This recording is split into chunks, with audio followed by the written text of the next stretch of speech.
Glacier National Park, Montana. Big changes are here.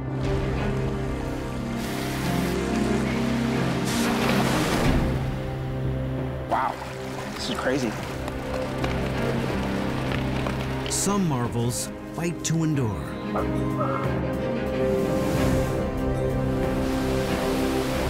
As fresh wonders are revealed.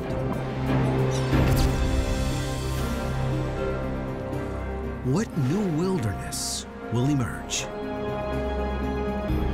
That's a massive feature up there.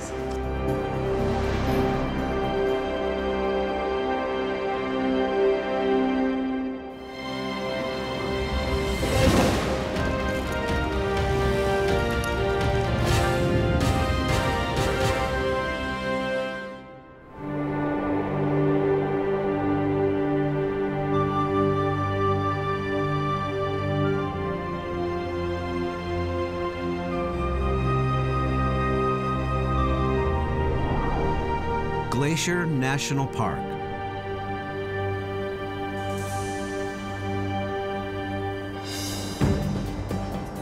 Six dramatic peaks over 10,000 feet, all carved by glaciers.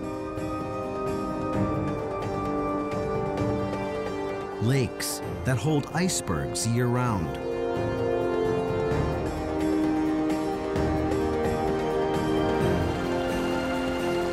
Countless waterfalls, fed by melting snow and ice. To see it, act fast. The Earth is warming at an alarming pace. The great ice masses that shape and support this ecosystem will soon be gone. Many things will never be the same. Plants, fish, mammals. Two big questions. How quickly will it change? And what defiant new wilderness will remain?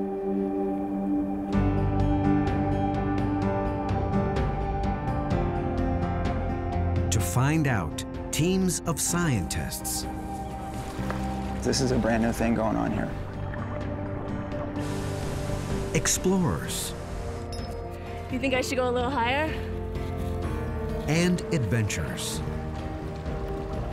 There's a lot of unknown.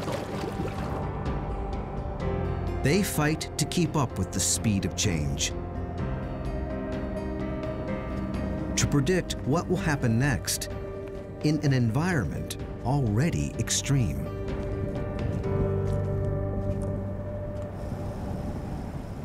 We've had one record of 166 miles an hour before the instrumentation blew away. We recorded 100-mile-an-hour winds for 13 hours straight.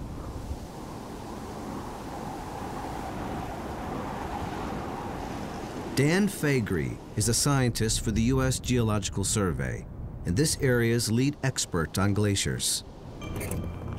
The right man to lead a key investigation.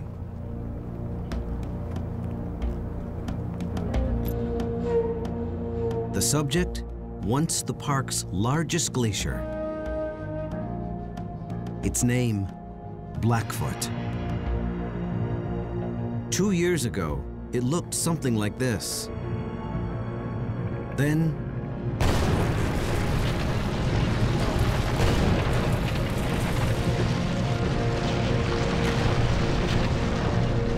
thousands of tons of ice collapsed at once. Some 25 acres gone.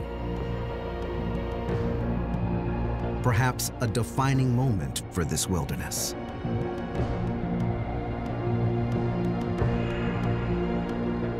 Only Dan can say for sure. He's been desperate for an up-close look at the collapse. Let me get that one out. We need to get in and see what's happening in this glacier. It's just now coming out from under the snow. We want to do some mapping and look at this because it's a pretty dramatic feature. Yep. Okay, you all set? Yep.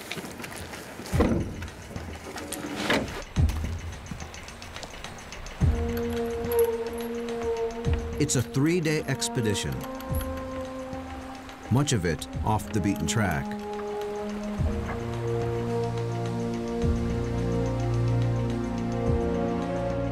What they find will help Dan estimate how long before all the park's glaciers are gone for good. The rate at which we've seen glaciers melting here is already quite dramatic, but when they're occurring in these large events like this, it means that the pace is quickened. The success of this mission is still uncertain. Weather has stopped them before.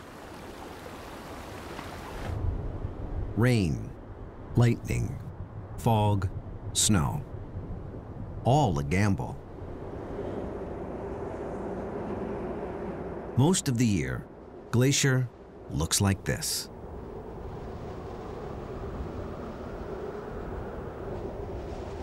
The true nature of this wilderness hides beneath a blanket of white, up to 20 feet deep.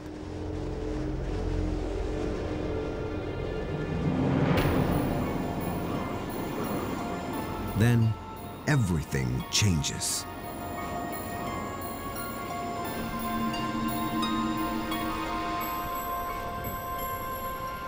Summer opens a window, and for a brief time, explorers try their luck.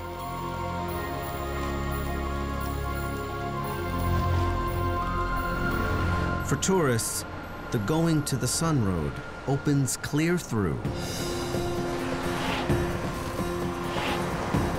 The only road that cuts through the heart of this million-acre wilderness.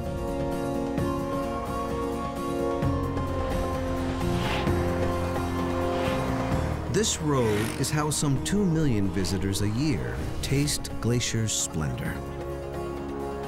As they travel 50 miles from one side of the park to the other. But beyond the blacktop, safe passage in this region is less certain.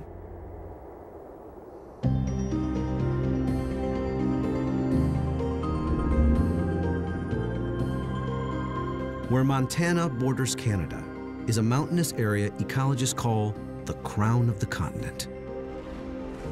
Right in the middle, Glacier National Park. It joins Canada's Waterton Lakes National Park to make the jewel in this crown. The Continental Divide splits it all into 2 unpredictable weather systems.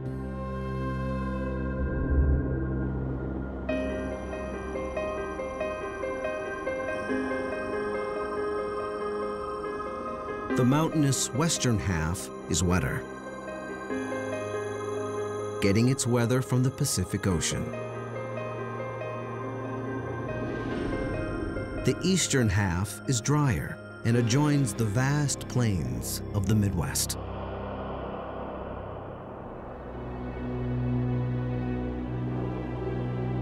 "18 of the park's 26 remaining glaciers cluster along this divide. In the drier months, both sides depend on water from melting glaciers.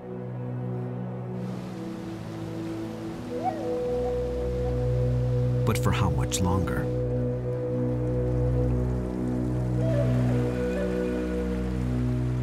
Well, the stream we're next to right now is basically meltwater from the snowfields and the glaciers. A lot of these systems that depend on this water are going to dry up and you'll have big changes in vegetation.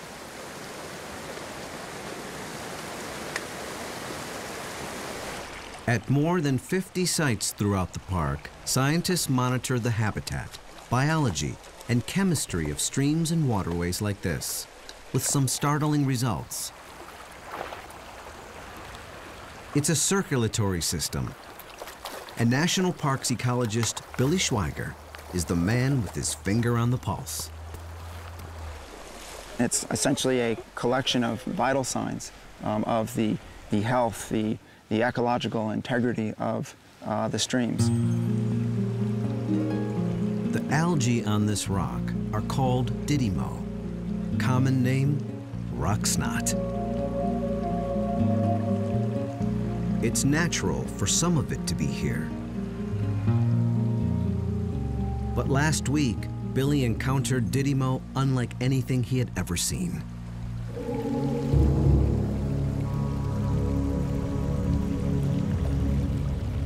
Look at this.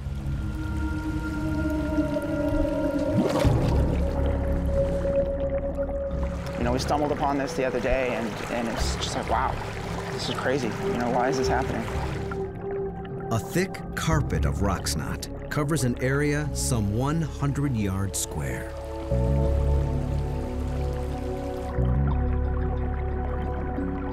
Possibly the park's largest bloom ever. So the texture is very much like wet cotton. Feels like walking on shag carpet.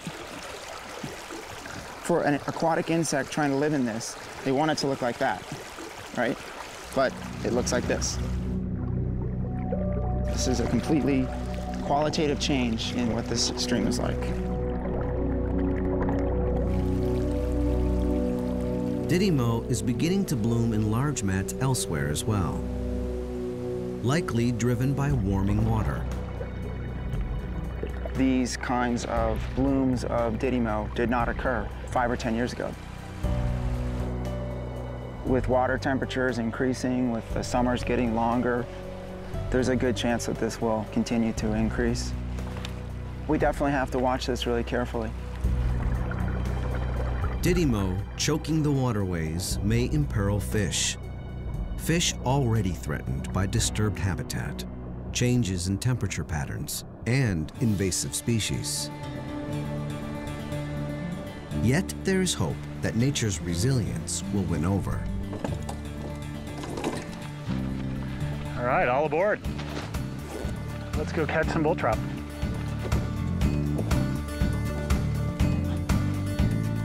Clint Molefield is on a 3-day expedition to the park's remote north. What he finds may give new hope to populations threatened by climate change. Well, what's so exciting is that this population might have a better chance of persisting over time in the face of a warming climate.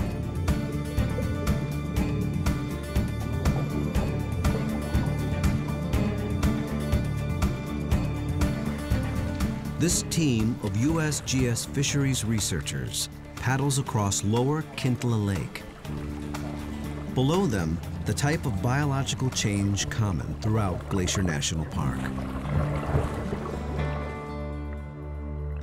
These native bull trout are threatened by invasive species. We've seen tremendous declines in bull trout populations to the point that many of these populations are literally on the brink of extinction. But traversing lower Kintla Lake is just the beginning of their quest. They've had a report of odd goings-on in the next lake up.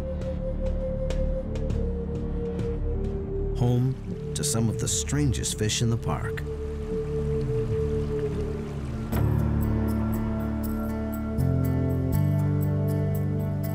Clint and his USGS crew hike upstream, deeper into the backcountry, to Upper Kintla Lake. Their mission, to find out how the fish in Upper Kintla survive and thrive.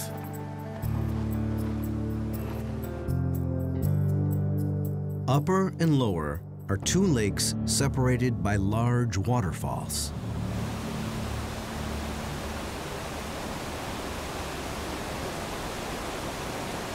Barriers that stop invasive fish from swimming upstream.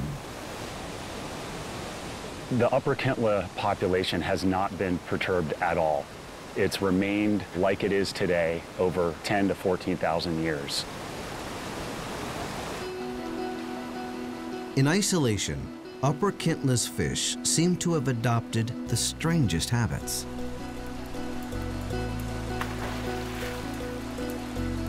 For one, they are cannibals.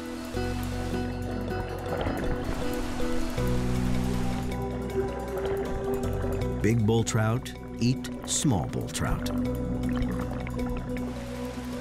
It's obviously working for the population. They've done it for thousands of years, so this is something that's been sorted out over, geologic time. Clint also sees last year's gravel piles, fish nests called reds. Only not where he expected them.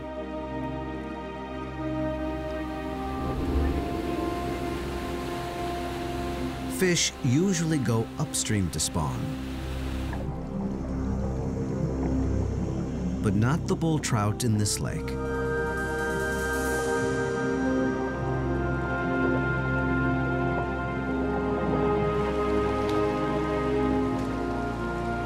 They capture young. Juvenile bull trout. Excellent. Good job. And confirm that these fish use the lake outlet for spawning and rearing. Nice. No one knows for sure why these fish swim downstream to spawn. Oh, there's one. But it's an adaptation that may serve them well when melting glaciers stop feeding the inlets. Under a warming climate, we expect the inlet streams to warm up. And they might not be suitable when the bull trout need to spawn. The outlet stream, it's always going to be supplied with water, and that creates some really good habitat. There's hope that that bull trout population in Upper Kintla Lake will persist.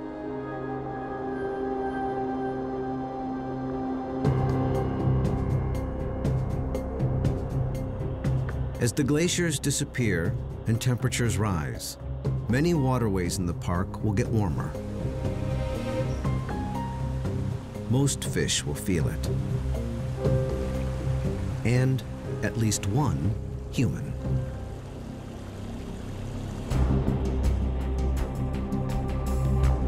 While most adventurers in Glacier National Park tackle peaks and ridges, Mark Enkenbauer combs the backcountry for lakes.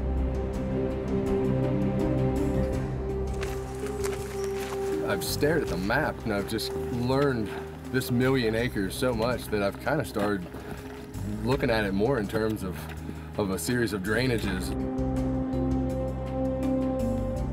A lot of people think of it as a park of peaks. I see it as a park of lakes. Mark is 6 years into an 8-year quest to jump into all the named lakes in the Waterton Glacier Wilderness, some 168. Definitely not a bad view.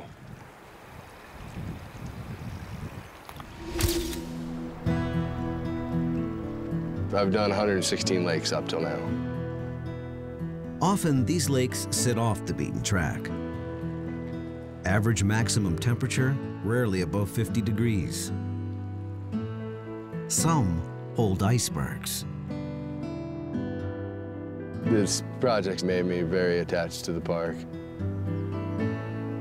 It's kind of started off as being just a personal endeavor.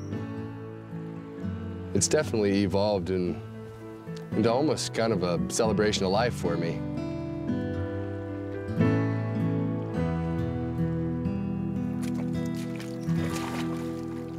Now, a frigid moment of truth.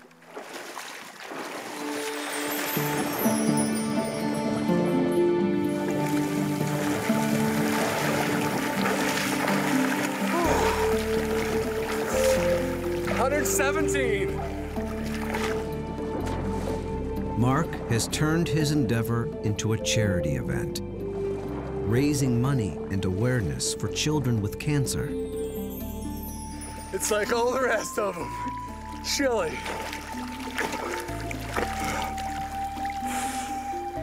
But wonderful.